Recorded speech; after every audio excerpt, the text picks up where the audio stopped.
What's going on, guys? This is Miasin, so I'm finally back from YCS Cancun again. I am sick, so this is the reason why my voice is sounding really whack. And of course, because of the fact that I'm back, I can finally start making updated videos again. And I can talk about the deck that I played as well as the experience overall. Do I really recommend going to Cancun for holidays? I can cover all of that in this video. But yeah, first things first, how was the event itself? We were like 733 players, which is almost the same as Vancouver. So it's definitely a pretty medium-sized event. So it's more than South America in general, because Mexico is still a pretty big country. Some of their regionals sometimes have a lot of players, whereas in Canada, sometimes you have like 100-something players, which is wild because we even have like a world champion here. We've got a lot of YCS champions and everything, but it's not a really populated country. So Mexico, we especially had a lot of foreigners, like 100 out of 700-something players were from North America. Well, actually from the US, and then a lot of Europeans as well. I got to meet a lot of really cool Europeans that I always wanted to meet, so that was really nice. And I got to make a lot of friends, which definitely makes the experience infinitely better. And trust me, that was a necessity because Cancun itself, you know,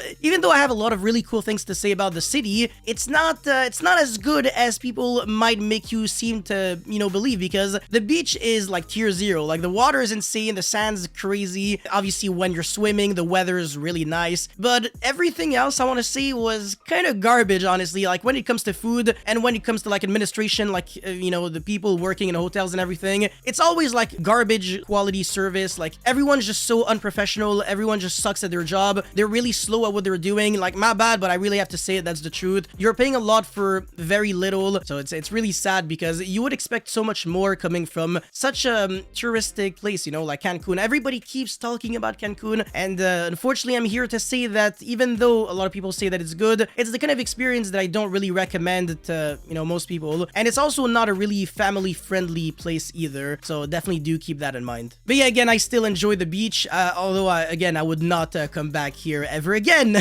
I learned my lesson, and again, the reason why I'm sick is because in the hotel, it's just kind of whack because they don't have blankets, so I was there, you know, kind of just chilling at night. The last thing I would ever expect from Cancun is getting sick by the cold, because it's like freaking 45 degrees plus humidity over there. Anyways, I think you guys already know that Floowandereeze won the YCS, and yeah, it's just not a good day for us tier elements players, because yes, that is the deck that I played. I was so close to topping the YCS with it, and unfortunately, the tier elements deck loses really hard to Shifter, which for some reason is always glued to the Floowandereeze player's hands. And again, there's a very good reason why I'm saying that. It's because the player who won the YCS knocked me out of top cut in round 10. Well, actually, of top cut contention, because we weren't in top cut yet. I was 7-2 going into round 10, and then I played against him, the guy who won the YCS. I won game 1, so I was like, ooh, we got this. One more game when we're fine. And then game 2, I get shifted. I have to pass, and then he top decks the nuts and kills me. And then game 3, I go first. I get shifted right away, so I have to pass. And then, you know, he does some things, but, you know, it's the Floowandereeze deck. It doesn't do anything. It's just gonna attack you with a penguin, and that's it. That's all. And then he passes turn. And then I'm no longer under shifter, so I'm like, I'm fine. I should be good. But the thing is, he banished his shifter with the ostrich the turn before, so that he had no cards in the graveyard. And as soon as I started my second turn, so on turn 3, guess what? He shifters me again. So yes, he shifted me 3 freaking times in 2 games.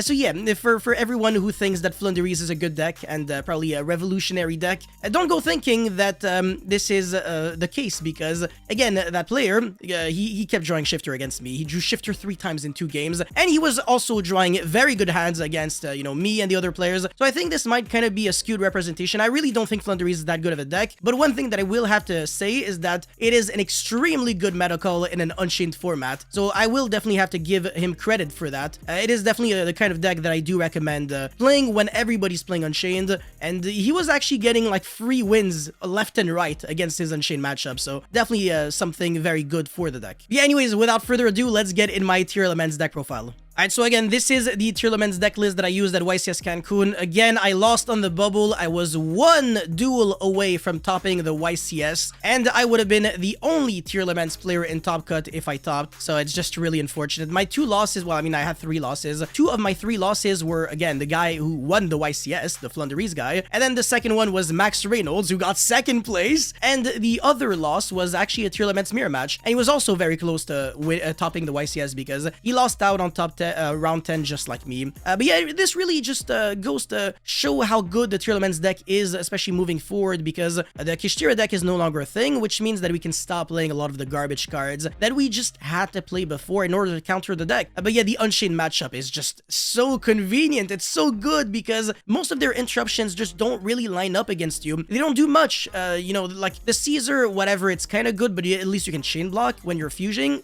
summoning, so it's not too bad. And then the Link 2 to fuse using your monster, it's kind of like whatever. And the trap card to pop one of your cards, they just have to use it on your field spell, because otherwise, like, all of your Tier Elements monsters just float, or they get like really good graveyard effects, so it really doesn't matter too much. So yeah, the Unchained matchup for me was really nice, and I'm not really playing any hand traps in the main deck, so it's not really like I'm losing to triple tactic talents and thrust. And that was a really good, really big decision to make from my end, in order to just play around as much as possible. But yeah, before we go any further, make sure again you smash the like and subscribe button. Anyways, I was playing 3 Kaiju as well as 3 copies of triple tactic talents for this YCS, in order to out Kashtira or Rizart. So some people were playing Book of Moon, Book of Eclipse, etc.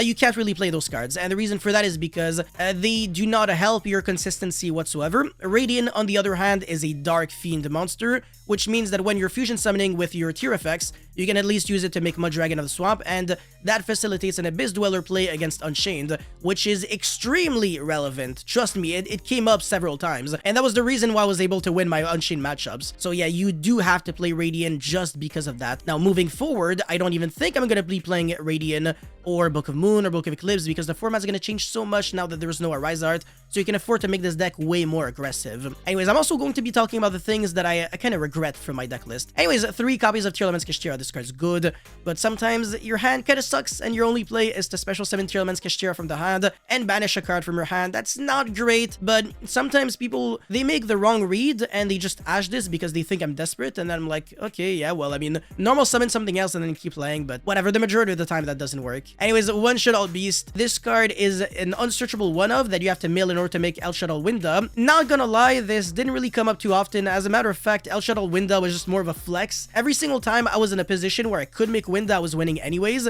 and Shadow Beast was just not doing anything for me. So yeah, even though this card is really nice to mill and really nice to draw in tandem with Shirin, which is just here, it's not the kind of card that I really recommend, because it also constitutes a big role in the bricky hands that just don't really do anything. So yeah, I recommend just cutting Shadow Beast altogether. And then of course, when Shirin, triple Reno Heart, big regret. I should have played 2 Reno Hearts because it takes up your normal summon, and Divine of the Heralds is a much better normal summon, because this is not a 1-card starter without the Kid Kalos. You have to send like a Tier Elements Kashtira to mill 2, but why do that when Divine of the Heralds can send Agido or Kelbeck to mill 5? So yeah, Reno Heart at 2 is all you really need, to be honest. But not 1. One is just not enough, because once it gets banished, then you don't really have too much anymore. So I think 2 is just the perfect, you know, middle ground. Anyways, one of each of the Shizu monsters, obviously that's a given. And then the Havnis, triple King of the Swamp. Some people consider only playing 2. So the thing about King of the Swamp is that it's not a good card per se. Like, Searching Polymerization is one of the worst plays that you can do. With that being said, you still have to play 3 King of the Swamp, just because you need to mill it if you want to summon anything, like the Tier Elements Lulu Karos or Kaleido Heart. Otherwise, when you're milling your tiers, you're never doing anything. Again, there's no Kid Kalos, so the deck is completely different, and it's just really annoying to not be able to play at all. King of the Swamp, unfortunately, kind of a necessity. By the way, there's another really cool thing that you can do with King of the Swamp if you want to dedicate more extra deck and main deck space to the Shadow monsters. You can summon Grand Guignol, and then send the App Cologne, and then search the Schism or Shadow Fusion if you're going second, or Shadow Beast, draw 1 card, etc. So you can do a lot of cool things. By the way, I also regret not playing the Graph of Fusion. It should have been there. It came up a few times, and the Winda pretty much never came up, so again, I really regret playing a fusion monster that can only be summoned if I mill a 1-of, whereas the Graph of Fusion can be summoned with a 3-of, right? So that's the thing. Anyways, 1 Merly, this is still a very good card, because you can send it with the sprint, so even though it's at 1, it doesn't really feel like you're not seeing it. You're always seeing the Merly. And the Shirin, again, it has nice applications, because it is the only Tier Elements monster that actually helps you play through the bestial monsters, because you go Redoer, detach the Shirin as part of the effect, and then you got no more monsters on the field, you go Shirin effect, and you summon Lulu Karos, which is this card right here, and then if your opponent tries to bestial you, you can't. And the bestial monsters are only quick effects if you control a monster. So Redoer is your best friend at dealing with the bestial monsters, and that definitely came up a few times. I got hit by a Magnemut and a Jewess Worm against a Labyrinth player, and I still won that game. So it's really freaking awesome. If you know what you're doing, you should be fine even against the bestial monsters, which again are massive against this deck, especially when every single tier monster is at 1. Anyways, again, 2 Diviner of the Heralds. It's a great card. You could maybe play 3, but I don't recommend it. As a matter of fact, I might actually cut some extenders and stuff. Well, I mean, not extenders, but utility cards, so I can play more other kind of engines in this deck and potentially cut Diviner to 1, but it's still a really nice card. I have a lot of other things to say about this card and the other cards surrounding it, but whatever. Anyways, Polymerization, not good. 3 copies of Triple Tactic Talons. Alright, so people keep saying that this card is broken and must get banned. I couldn't disagree more. I actually think Talons is garbage. This is my opinion and my experience with the card, but I keep drawing this card when my opponents use monster effects on standby for example, like Shifter, or when I get hit by Infinite Impermanence. I swear in my life, there was a game that I lost because my hand was Call by the Grave, Triple Tactic Talons, Diviner, Kaiju, and Polymerization or something, and then my only play was Diviner F, and if it goes through, then I can probably win, but if it doesn't go through, then it is what it is. I can play through an Ash and a Veiler, but not an Imperm, and I got hit by an Imperm, and my opponent was playing Sky Striker, and I dead drew for like 4 turns, and I unironically lost to Sky Striker because of that. Like, it's absolutely pathetic. So, like, these cards, they're just not good. Like, again, they play so much into your opponent, just relying on hand traps. And if he doesn't play hand traps, if he plays board breakers instead, these cards are bad.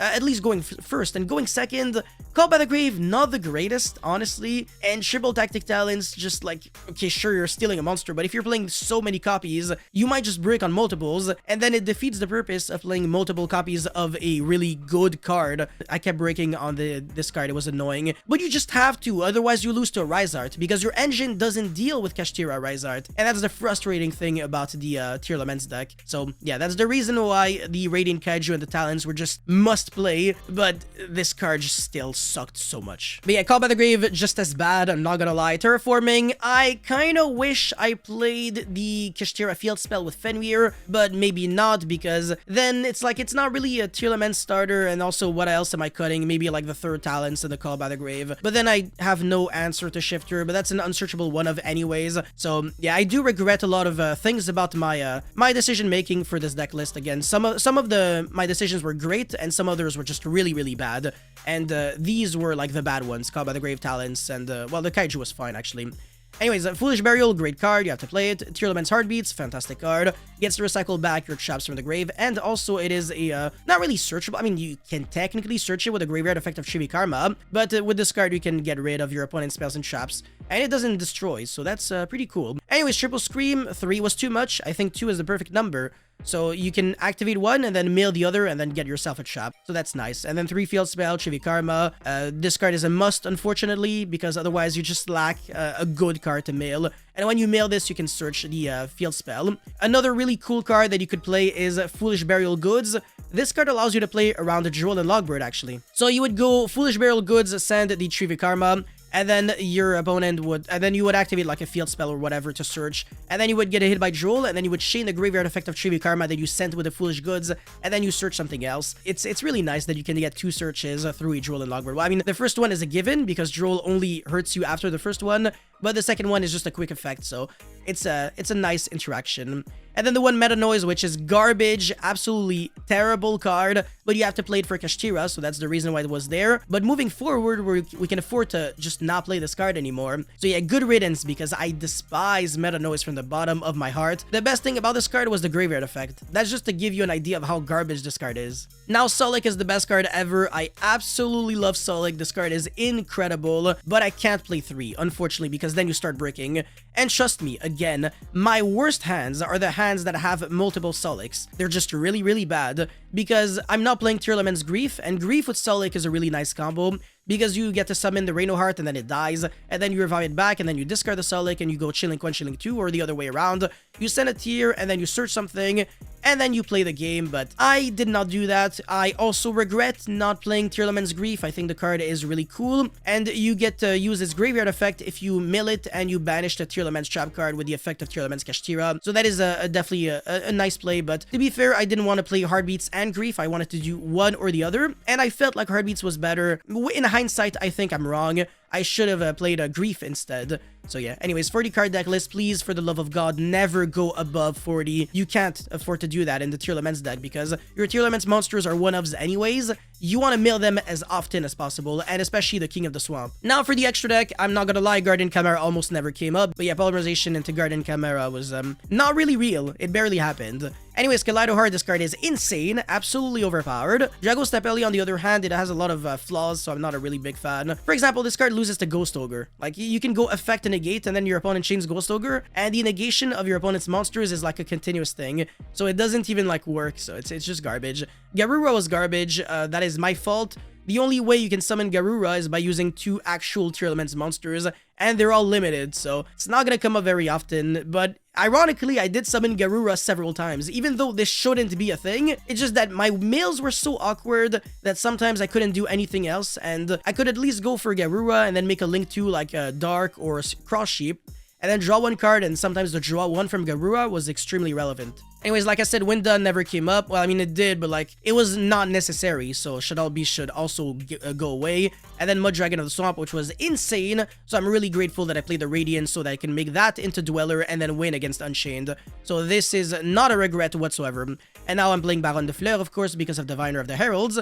You can make this a little easier in game 2 and 3 because you can side in the Ash, and then you can synchro with the Tier Elements Kashtira, but more often than not, you're making it with Diviner of the Heralds and the level 4 monster, and you can revive back the Diviner if you mill it with a Cross Sheep, so that is the interesting interaction between these cards. And then Zeus, Redoer, Dweller. Dweller was just the MVP against Unchained, the reason why it's such a free matchup, even going second. Underworld Goddess, it's for purely because when they summon the Expirly Noir with a Delicious Memory, it can kind of be a little hard to out, but that never came up a single time, actually. I never considered going into Underworld Goddess, and I didn't play against a single purely, so that didn't matter too much. Anyways, Dark, and Sprint, and Cross Sheep. Now for the side deck that I played, I was on 1 Joueuse Worm. So this card is not really, I mean, it's searchable because when your opponent mills like a Bestial Magnamut, because you went for Kelbeck and a Guido, you can revive back your opponent's Magnamut with a Dark, and then you search your own Joueuse Worm on the end phase. So it's not too bad, but it never came up, honestly. And then 3 Marionette Might going second against Unchained. It's a good card, but I didn't draw it. I drew the Kaiju instead, going second against Unchained, and it was good, but Marionette Might is infinitely better, that's for sure. Anyways, 3 Ash, of course, great card. You sided in because you don't want it in your main deck. It's not really good against decks that just, again, play triple Tactic Talents and Thrust, and those cards were everywhere in YCS Cancun. Trust me, everywhere. So main decking hand traps literally backfired like crazy. I'm really glad that I didn't play hand traps, and I was never using monster effects on my opponent's turn 1, so I was never turning on these annoying cards. Yeah, Ash was there for, especially for the branded decks. And now 1 Volcanic Scatter Shot, I mean, it is what it is, right? 3 Droll and Logbird, which I don't think I've ever sided in. It's only really good against like Manadium and other combo decks, but more often than not, it just doesn't really see much play, honestly. Maybe against a few other decks, but not that great. Anyway, well, actually, I think I sided in like 3 times. I actually sided in against Floowandereeze too, but it never mattered because when I was drawing Droll and Logbird, my opponent was shiftering me anyways, and Droll and Logbird has to be sent to the graveyard as a cost, not like this card, so it doesn't work. And then 1 Change of Heart, which I never drew, and 3 Xyz Encore. So it's actually funny because the few times where I drew Xyz Encore, my opponent was shiftering me in the Kashtira deck, and then he was just ending his turn 1 on like Fenrir and Unicorn, so there was nothing to hit with the Xyz Encore, so I was like, oh, come on. I lose the game now, yeah, but that's really unfortunate. When your opponent is smart, that's what he's doing. He's not going Arise Art under Shifter. That makes no sense, because then he loses to like everything. So yeah, it's not ideal, but again, it is what it is. So yeah, that's it for my deck profile. Guys, thank you so much for watching. Don't forget to like and subscribe. If you have any questions, please let me know in the comment section below, and I'll see you guys very, very soon for more videos. Stay tuned, and peace.